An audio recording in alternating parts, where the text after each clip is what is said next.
After LaVoy Finicum was shot and killed by the FBI and Oregon State Police, several of the surviving passengers from LaVoy's truck claimed that LaVoy had sacrificed himself to save their lives by drawing the fire towards himself and away from the passengers. I will examine the evidence for this claim to determine if it is true or not. He got out, and they had shot through the windshield at him. So I believe that he was wounded, and he had his hands in the air, and he started walking back toward them, and he started to say, "If you're going to shoot, just shoot me." And he kept saying that over and over, and he was shouting it. "If you're going to shoot, then just shoot me." And I honestly believe that he was trying to take the focus. He was trying to keep us safe who were in the vehicle. He was trying to draw any attention away from the vehicle because they were firing at us. He was trying to take any attention away from the vehicle and keep it on him. And he said, "If you're going to shoot, then just shoot me." And we went swerving around, and then I could see the vehicles that were in the road. And we got stopped. And now we're stuck.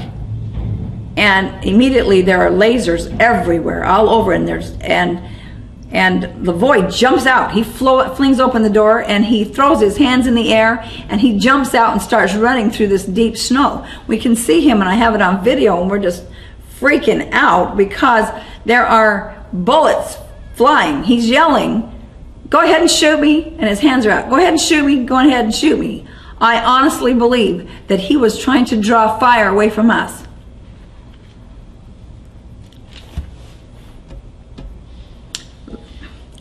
LaVoy is a father of many girls, and he's very protective.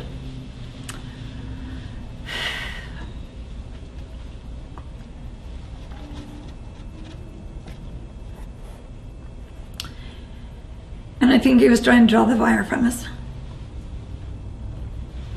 Here is an analogy in nature of this concept. This killdeer makes a lot of noise and pretends to be injured in order to lure predators away from the nest.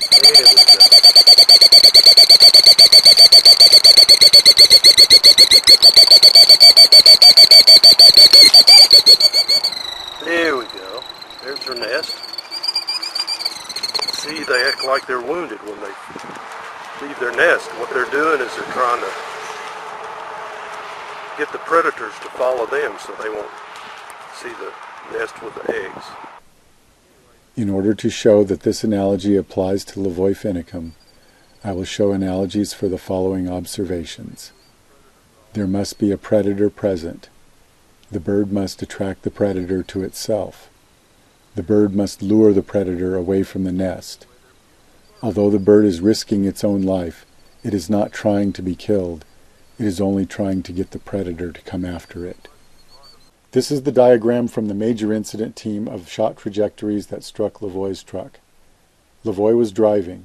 In the back seat were Ryan Bundy, Victoria Sharp, and Shauna Cox.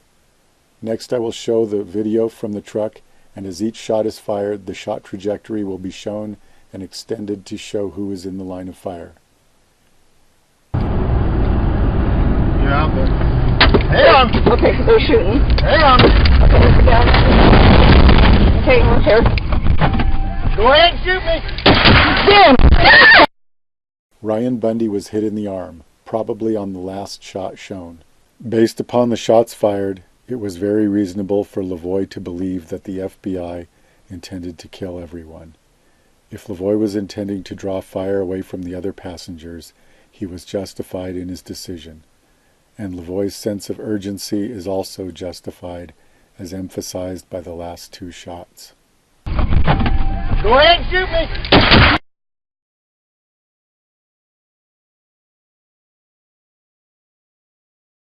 The existence of a predator has been established. Get too close, it sounds an alarm. LaVoy made an extremely rapid exit from the truck. They're shooting. Hang on. Okay, down. Okay, we're here.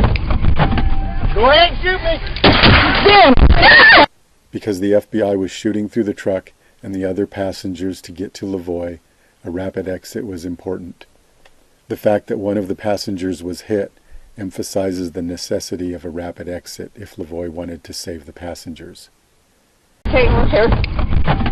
Go ahead and shoot me. Damn! Trying to. Shoot me. Get on the ground. Stay down, stay down, stay down. Stay down. Stay down. Shoot me. You're gonna have to shoot me. Damn it. Are they shooting him? Did I shoot him? You asshole. LaVoy repeats the phrase, "Go ahead and shoot me," 3 times before the foam bullet shot is heard on the video. The phrase, "go ahead," means to do something after planning to do it, or it can mean to do something after getting permission to do it. Either way, the phrase, "go ahead," implies that a plan already exists. This means that LaVoy believes that the FBI already has a plan to shoot him, and he is giving them permission to continue with their plan. This supports the idea that LaVoy believes they are targeting him specifically, and that by removing himself from the other passengers, only he will risk being shot. LaVoy is certainly provoking the officers, saying, "Go ahead and shoot me," and "you're going to have to shoot me." However, neither LaVoy's words nor his tone of voice are aggressive towards the FBI. In fact, the tone of voice is almost polite. Go ahead and shoot me. I didn't think they would actually shoot him because he was not being threatening at all. He was shouting that if they were going to shoot, then they'd just shoot him. I remember him saying that if they shoot him, they'd have an innocent man's blood on their hands because he wasn't doing anything aggressive, anything. He just was walking with his hands up. In order to draw fire away from the other passengers, LaVoy needs to draw attention to himself. The words "go ahead and shoot me" attract the FBI and Oregon State Police, just as a bird pretending to be injured attracts a predator. The bird pretending to be injured makes more of a scene than an actual injured bird. In the same way, LaVoy's constant repetition of "go ahead and shoot me" makes more of a scene than a person who really intends to fight with the FBI. LaVoy is attracting the predator to himself. The bird is only pretending to be injured and is not trying to be killed. When LaVoy says "shoot me," LaVoy is also not trying to be killed. LaVoy knows that just saying "shoot me" does not give the officers justification to shoot him. LaVoy puts his arms up and keeps them up even as shots are fired. He walks to the most vulnerable spot and does not make threatening statements to the FBI. LaVoy kept his arms up until he was shot with a foam bullet. He was just walking with his hands in the air, and they shot him. Stay down. Stay down. Stay down.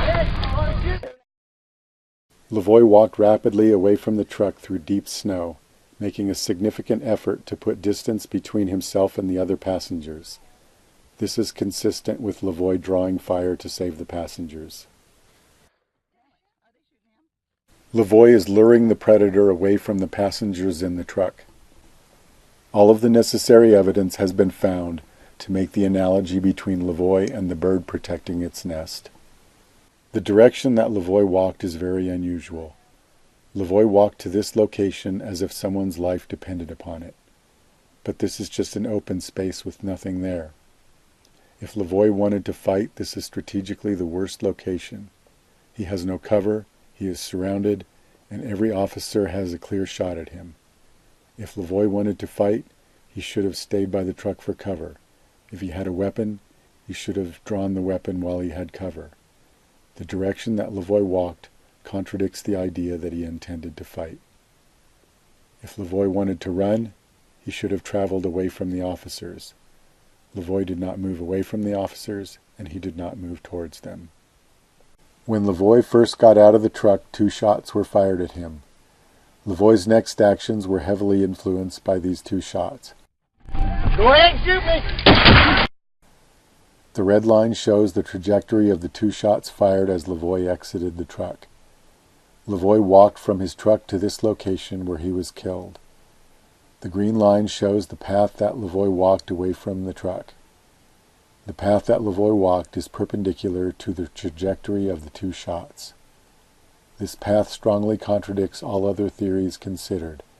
However, this perpendicular path that LaVoy walked is mathematically the best choice if LaVoy's intention was to get the passengers of the truck out of the line of fire. To understand why a path perpendicular to the line of fire is the best choice, assume that LaVoy is trying to get this person out of the line of fire. If LaVoy moves away from the shooter or towards the shooter, the person is still in the line of fire. However, walking perpendicular to the line of fire gets this person out of the line of fire. The fact that LaVoy walked perpendicular to the line of fire is very strong evidence that LaVoy's intention was to draw fire away from the passengers in order to save their lives. LaVoy has been criticized for not getting on the ground when he was commanded to. FBI agent Joseph Astorita shot twice through the truck full of passengers to get to LaVoy, and LaVoy had to assume that he would fire again. According to the theory of drawing fire to save the passengers, LaVoy should have continued walking until he could see the position where the shots were fired from. LaVoy would have to have reached this green line before he could be sure that the passengers were out of the line of fire. Only at that position would it be safe to get on the ground. LaVoy was shot with a foam bullet before reaching this position, and LaVoy was killed just after he reached the position where he could be sure that the passengers were out of the line of fire. Damn it. Are they shooting him? Did they shoot him? You assholes. Oh my God! Okay. Stay down. Is he dead? Don't get out. I'm EMT! I'm EMT! Stop it. Are you hit? No, I'm EMT! Oh, hold on. Don't do anything. Don't shooting. Don't do anything. The claims of Victoria Sharp and Shauna Cox have been confirmed. All of the evidence matches. The way he walked, the way he talked, the words he chose, his tone of voice, the rapid exit, the speed he walked, the direction he chose, and the statements of the survivors all indicate that LaVoy was drawing the fire to himself in order to save the lives of the passengers of his truck. Since it is unlikely that the FBI will be indicted for the murder of LaVoy Finicum, the only hope for justice is the lawsuit by Jeanette Finicum. Although I do not speak for Jeanette Finicum, I recommend that decent people donate to her legal fund. You can do this at Jeanette's website, onecowboysstandforfreedom.com.